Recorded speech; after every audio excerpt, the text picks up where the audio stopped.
2003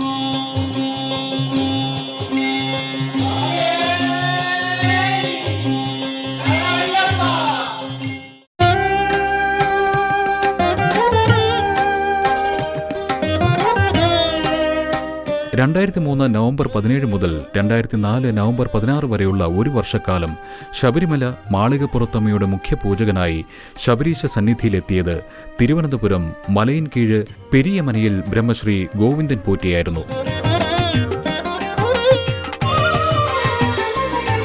മാളികപ്പുറത്തമ്മയുടെ സവിധത്തിങ്കൽ ദേവി ഉപാസകനാകാൻ ലഭിച്ച അവസരത്തെ മുജ്ജന്മ സുകൃതമായി കാണുന്നു ഈ പുരോഹിതൻ.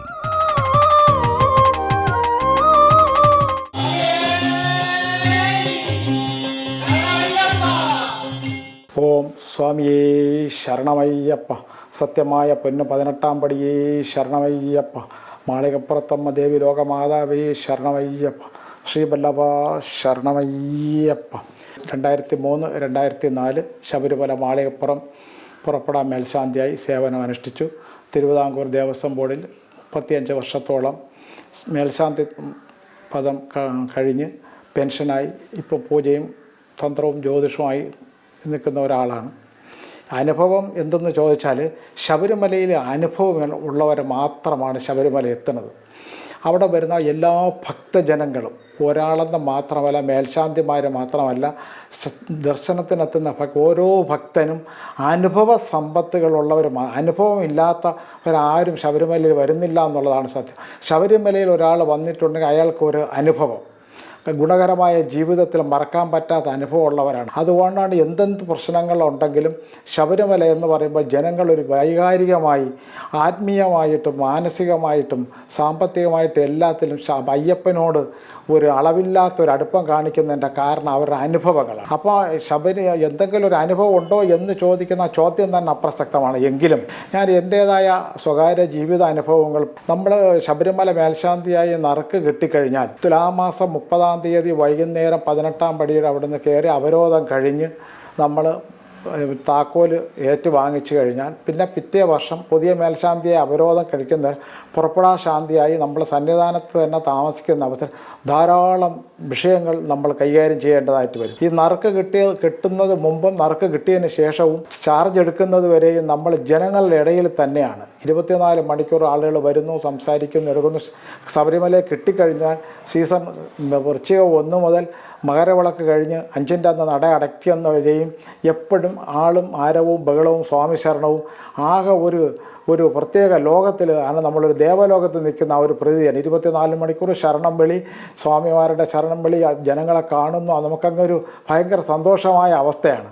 പക്ഷേ എന്നാൽ മകരമാസം 5-ാം തീയതി രാത്രി ഹരിവരാസനം കഴിഞ്ഞുമ്പോഴുള്ള സമയത്ത് ഓരോ ജനങ്ങളും അവിടുന്ന് എല്ലാവരും പടിയിറങ്ങിയാൽ അണയിൽ നിന്നും അണക്കെട്ട് തുറന്നുവിട്ട് എല്ലാ വെള്ളവും ഒഴിഞ്ഞ് അണ ശൂന്യമാകുന്നത് പോലെ സന്നിധാനം മൊത്തം ഇത് ഈ 70 കിലോമീറ്റർ ചുറ്റളവിൽ ആകപ്പാടെ മനുഷ്യരെന്ന് പറയുന്ന 2 മേൽശാന്തിമാർ, അവരുടെ സഹായിമാരും, ദേവസ്വം ബോർഡിൻ്റെയും ഫോറസ്റ്റിൻ്റെയും കുറച്ചിൽ വിരലിലെണ്ണാവുന്ന ആളുകൾ മാത്രമേ ഉണ്ടാവുള്ളൂ. പെട്ടെന്ന് ഒരു സുപ്രഭാതത്തിൽ രാവിലെ എണീറ്റ് നോക്കുമ്പോൾ അവിടെ എങ്ങും മനുഷ്യരില്ല. എല്ലാം പൂരം കഴിഞ്ഞ പറമ്പ് പോലെ ഒരു മനുഷ്യരുമില്ല.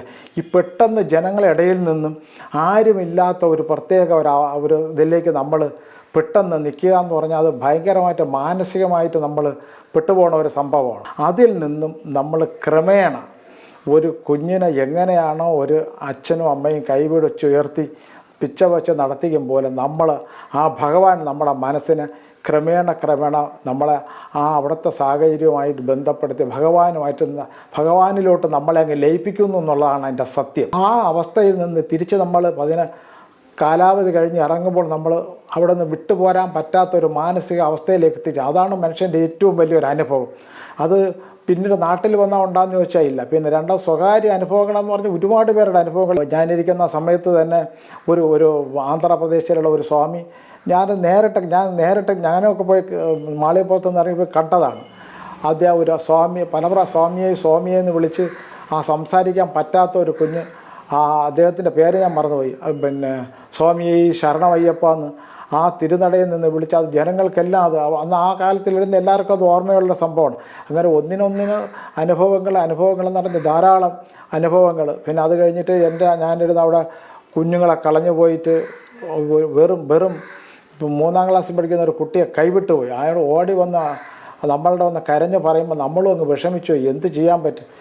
24 മണിക്കൂറുകൾ തികച്ചു പോലും ആയില്ല. ആ കുഞ്ഞ് കൃത്യമായി ഇതായി എങ്ങനെയോ ഈ അച്ഛൻ്റെ അടുത്ത് വന്നു. ആ അച്ഛനെയും ആ മകനെയും എനിക്കിപ്പോഴും അറിയാം. പക്ഷേ ഞാനത് ഒരു പൊതുരംഗത്തെ നിൽക്കുന്ന ആൾക്കാരായതുകൊണ്ട് ഞാൻ അവരുടെ പേരും ഇതും പറയുന്നില്ല. അപ്പം അത്രയ്ക്കൊരു കരഞ്ഞും കൊണ്ടാണ് അവർ വരുന്നത്. അപ്പോൾ അതുകൊണ്ട് അങ്ങനെയൊക്കെ ഒരുപാട് സംഭവങ്ങൾ ഒരു അനുഭവത്തിൻ്റെ അത് മാത്രമല്ല. പിന്നെ അത് എൻ്റെ ഒരു സ്വകാര്യ ജീവിതത്തിൽ അനുഭവം പറയുകയാണെങ്കിൽ എൻ്റെ 3ാമത്തെ മകന് പ്രഗ്നൻ്റ് ആയിരുന്ന സമയത്താണ് എനിക്ക് നറുക്ക് വിടുന്നത്.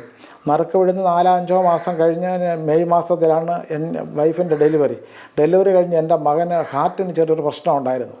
അപ്പോൾ എൻ്റെ കൂടെ നിന്നവരാരും എൻ്റെ അടുത്ത് വിവരം പറയാതെ നിന്നു. അങ്ങനെ നിവൃത്തിയില്ലാതെ 2-3 ചെക്കപ്പ് കഴിഞ്ഞപ്പോൾ എനിക്ക് ഇനിയും ചേട്ടൻ്റെ പറയാതിരുന്നാൽ എങ്ങനെ അവരെന്നോട് പറഞ്ഞപ്പോൾ എനിക്ക് സത്യം പറഞ്ഞാൽ ആദ്യം ഒരു മാനസിക വിഷമം തോന്നിയെങ്കിലും പെട്ടെന്ന് സന്നിധാനത്ത് ഞാൻ ചെന്ന് തൊഴുതിട്ട് വന്നപ്പോൾ ഭഗവാനെ യോഗാഭിഷക്തനായി പൂജിച്ചിരിക്കുന്ന ഭസ്മം ഞാൻ എടുത്തുകൊണ്ട് വന്ന് മുലപ്പാലിൽ കലക്കി എൻ്റെ മകന് കൊടുക്കാൻ പറഞ്ഞു.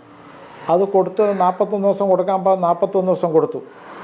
അത്ഭുതം എന്ന് സയൻസ് പോലും കിടുങ്ങിപ്പോയി. ഡോക്ടർ പോലും അതിശയിച്ചു പോയി. ഈ അസുഖം എവിടെ പോയെന്ന്. ഇന്നും അതാ അവൻ എൻജിനീയറിങ് അവസാനത്തെ വർഷം പഠിച്ചിട്ട് ഇന്ന് എക്സാം എഴുതിയിട്ട് വന്നതേ ഉള്ളൂ. അതാണ് എൻ്റെ ജീവിതത്തിലെ സ്വകാര്യ ജീവിതത്തിലെ ഏറ്റവും വലിയ അനുഭവം. എൻ്റെ സ്വന്തം മാനസിക അനുഭവം എന്ന് പറഞ്ഞാൽ ഈ ഒരു എല്ലാ ജനങ്ങളും അങ്ങ് പോയി നമ്മൾ ഒറ്റപ്പെട്ടു പോയി എന്നൊരു തോന്നൽ നമുക്ക് വന്നാൽ അനുഭവിച്ചാൽ അറിയാവും. അതിൽ നിന്നും പിന്നെ നമ്മൾ അവിടുന്ന് ഭഗവാൻ കരകയറ്റി എന്ന് പറഞ്ഞാൽ അത് അത്ര ആ മൂലമന്ത്രവും ഗായത്രി മന്ത്രവും മൂലമന്ത്രവും ഇടതടവില്ലാതെ ലക്ഷക്കണക്കിന് ജപിച്ചതുകൊണ്ട് കിട്ടിയ സാധനയാണെന്ന് ഞാൻ വിശ്വസിക്കുന്നു. ഞാൻ പൂജ പഠിച്ചത് തിരുവല്ല കുഴിക്കാട്ട് ഇല്ലത്തെന്നാണ്.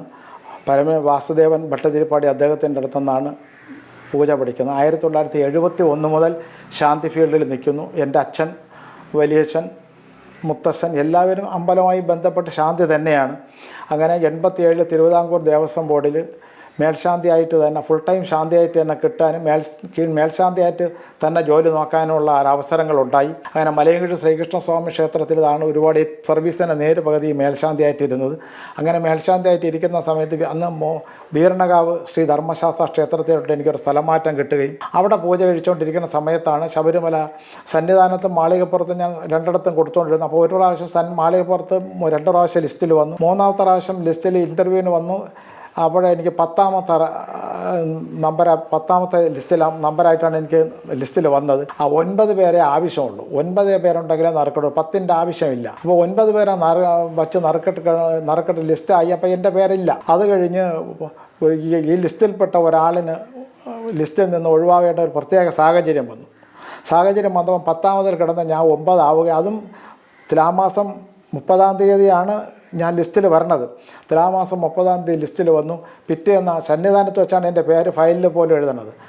പിറ്റേന്ന് നറുക്കെടുത്ത് 5ാമത്തെ നറുക്കെടുപ്പിൽ എൻ്റെ പേര് വന്ന് മാളികപ്പുറം. ഞാൻ പോലും അറിഞ്ഞില്ല എന്നുള്ളതാണ് ഏറ്റവും വലിയ സത്യം. ഏതൊക്കെ ക്ഷേത്രങ്ങളിൽ പൂജ കഴിച്ചിട്ടുണ്ടോ ആ ക്ഷേത്രങ്ങളിലേക്ക് ഭഗവാന്മാരുടെയും അവിടെ ഉള്ള എല്ലാ ഭക്തജനങ്ങളുടെയും പ്രാർത്ഥനയും സർവോപരി ഗുരുകൃപ കടാക്ഷം ഗുരുകാരണവന്മാരുടെയും ഭഗവാന്റെയും പരദേവതകളുടെയും അനുഗ്രഹം കൊണ്ടാണ് ലിസ്റ്റിൻ്റെ വെളിയിലായിരുന്ന ഞാൻ അകത്ത് കയറി ലിസ്റ്റിൽ വരാനും നറുക്ക് വിടാനുമുള്ള ഭാഗ്യം. അങ്ങനെ ഇന്ന് ഭക്തജനങ്ങളായ സ്വാമി ഭക്തന്മാരായ ഭക്തജനങ്ങളും നാളെ സ്വാമി ഭക്തരാവേണ്ടവരും അങ്ങനെ എല്ലാ പേരും ശബരിമല അയ്യപ്പൻ്റെ ഈ ഭൂമിയിലുള്ള സകലമാന ജനങ്ങളും അയ്യപ്പ സ്വാമിയുടെ ഭക്തന്മാരായി തീരേണ്ടവരാണ്. എല്ലാ ഭക്തജനങ്ങൾക്കും ക്ഷേമവും ഐശ്വര്യവും പ്രത്യേകിച്ച് മനസ്സമാധാനവും ആയുസ്സും ആരോഗ്യവും കൊടുത്ത് അനുഗ്രഹിക്കട്ടെ എന്നും ലോകാ സമസ്ത സുഖിനോ ഭവന്തു വസുദൈവ കുടുംബകം. സ്വാമിയേ ശരണമയ്യപ്പ. സ്വാമിയേ ശരണമയ്യപ്പ. സ്വാമിയേ ശരണമയ്യപ്പ.